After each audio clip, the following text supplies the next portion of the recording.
Esteemed guests and future curators of 2 Point Museum, it's time to learn about the intricacies and foibles of museum management. To run a tight museum, you'll need ample funds in your coffers to do so, and an understanding of where those funds will be distributed. One of your main expenditures will be staff management, where you'll need at least one of each profession. Experts to find, analyze, and then keep exhibits maintained. Janitors to keep facilities clean from various messes and to build in the workshop. Assistants to manage the ticket booth, gift shop, and sometimes they'll even lend a hand on missions. And finally, security to protect the exhibits and collect the donation funds. Your staff will be varying degrees of skilled. And the more skilled, the more expensive. Be warned, skilled staff want to be compensated for their higher-than-average knowledge, so be sure to give them a pay rise every now and then. Or else. Your guests' hopes, dreams, and toilet needs are of your utmost priority, for it is them that will give sizable donations to your museum if they like what they see and have suitable amenities. Some of them have a specific preference for what exhibit type they want to see, and some even have dream visit objectives. Like this fine fellow. They want to become a vampire, of course. All their wildest museum-related dreams are yours to fulfill for the best chance at good donations. Now, all of this staff and guest maintenance requires money, of which you can acquire in a few ways. Donations from your guests, ticket sales, and reasonably priced gift shop items. While it might sound straightforward, you must balance your spending of expeditions, high decoration costs, marketing, training, workshops, analysis, food vendor staff, and more with what you're bringing into your museum. If you fall on hard times, you will even need to seek out a loan or some sponsorship, some of which truly stink. Well, there you have it, folks. Don't underestimate the many areas of management you'll encounter in your 2 Point Museum. Pre-order now.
Hey guys, this is Hazelight's next co-op adventure. I'm so excited about our new game that I want to give you one more sneak peek. Have a look at this. In this level, Mio and Zoe are stuck in one of Mio's sci-fi stories. This one is all about gravity and how to defy it using the tools provided by Mio's story. Hop on! Wait! But there's also a crazy bike chase. And of course, a badass boss.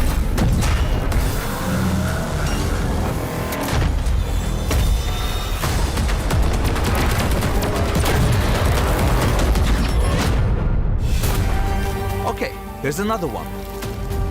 Now they're in one of Zoe's fancy stories. I'm a fairy!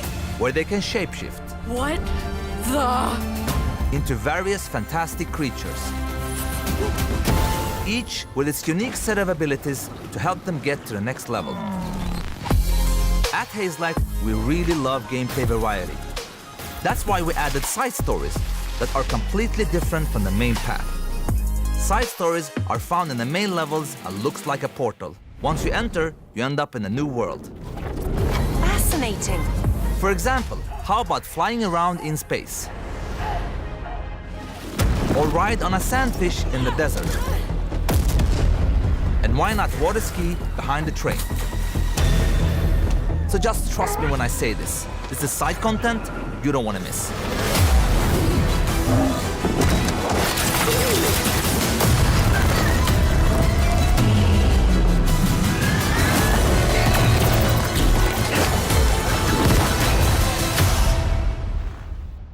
Really? What?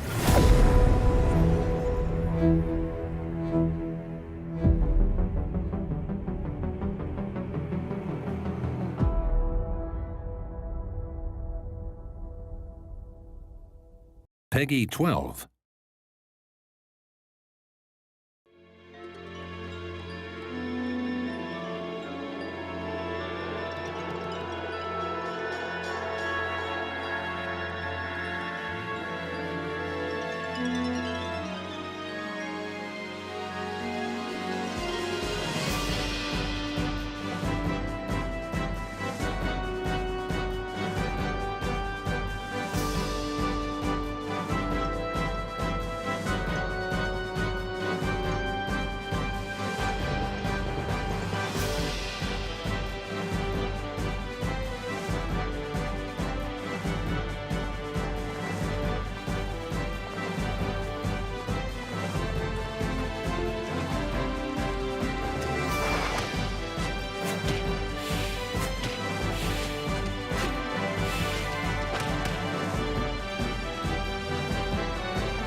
Hi, my name's Davey Reedon, and along with the rest of the team at Ivy Road, I've been creating WANDERSTOP, a narrative cozy game about making tea.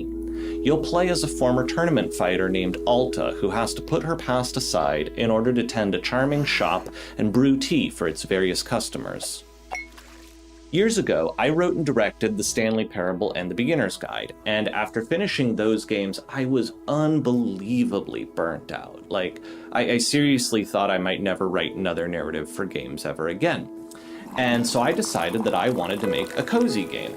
Something simple and peaceful that could heal me and restore balance to my life. And I discovered very quickly that I didn't actually know how to design a cozy game. And so suddenly the stress was piling on exactly the same as before. Something had to change. And so very slowly, piece by piece, I began taking elements of my burnout and my feelings of hopelessness, and I just put them right into the game's narrative. And then suddenly the coziness became this really interesting creative constraint. Like, how do you tell a really unpleasant, uncomfortable story in a format designed around comfort?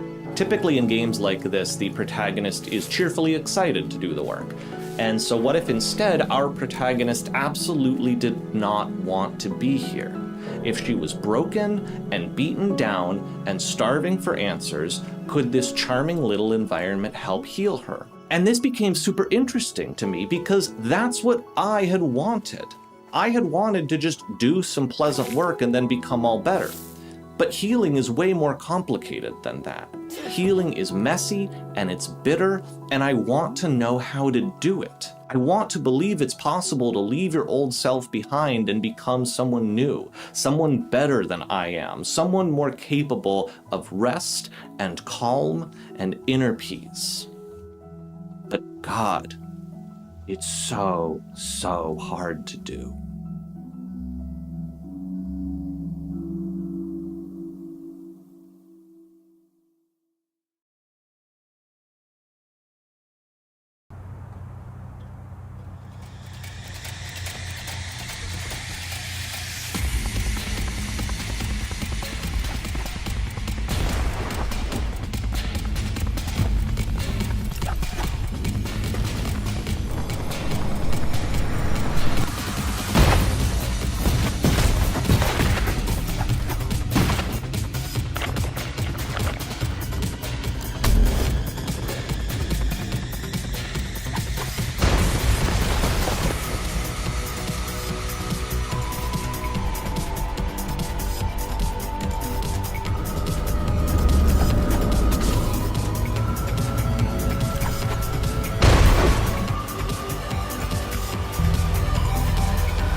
Shinji.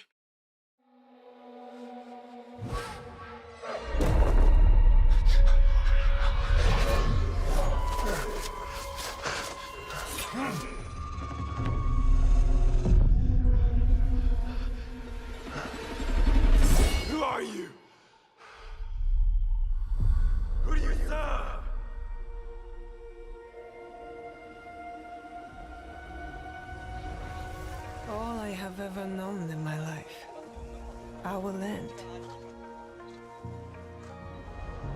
Our customs. My family. Burns in the name of unification.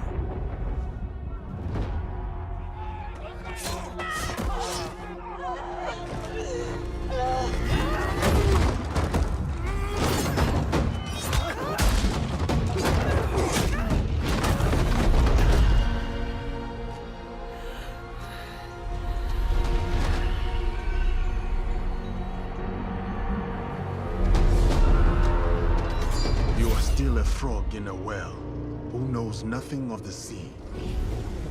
The ocean's filled with new ships, but they all come from the same river. Greed.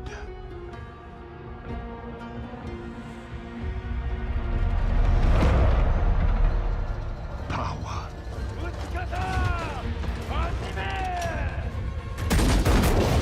Vengeance.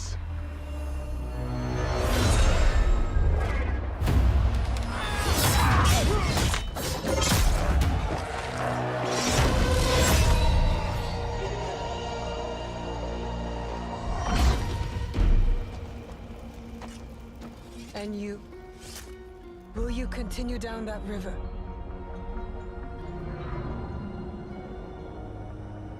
Or choose another path, beyond what we see?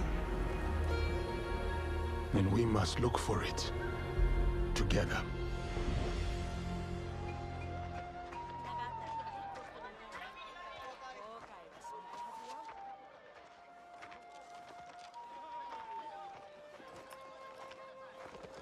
We must learn to trust, rebuild. And follow the blade.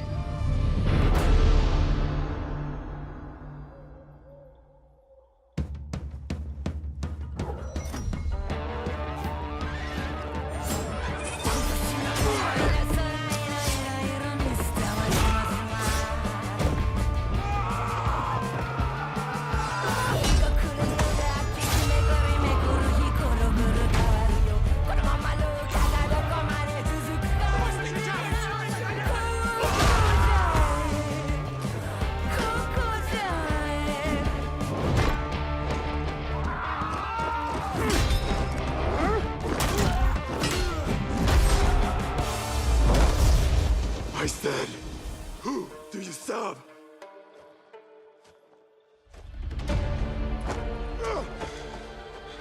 We are the shadows. That serve the light.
Product not yet rated.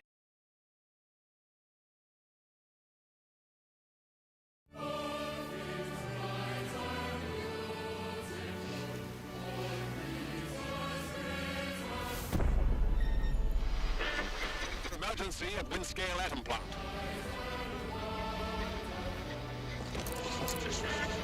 It's not emergency, but disaster.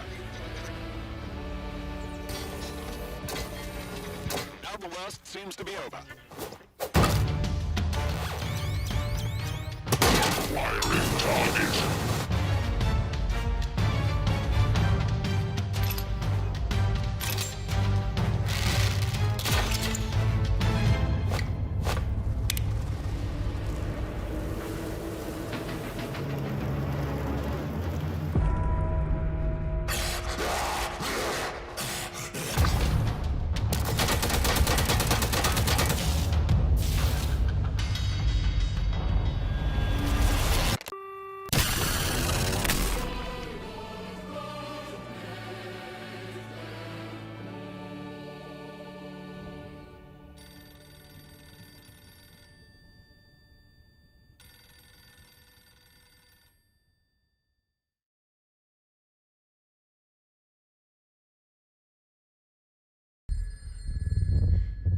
To be honest, I just don't know who I am sometimes.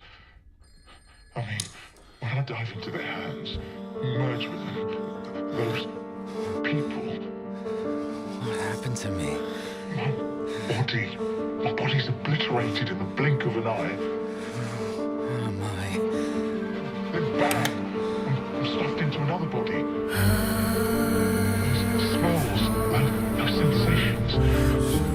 This is like some sort of wicked pick a card game. You never know which cards you're gonna pick. But here's one thing for sure. They're all the absolute worst. I'm Daniel McGovern, a roam agent from the Thought Bureau. My company ID is 8490. Daniel, Leviathan's agent. A smuggler and a thief. He's as much a criminal as the others. After that, those curses are with you forever and ever. Do you know my parents? They're in this photo.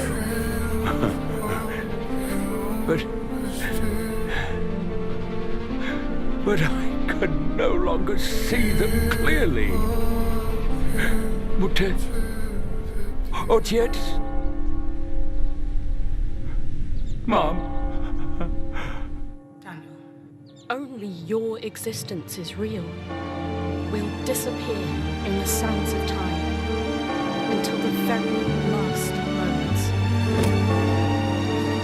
No matter how the sands of time may ravage me, I belong only to you, because you, and only you, are eternal in my heart.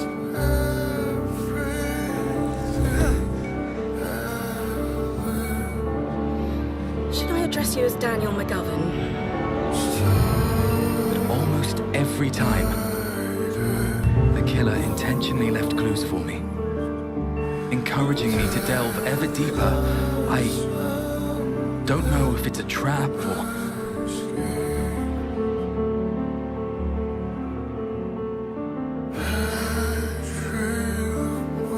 Join us, Daniel. I don't want to die! Daniel!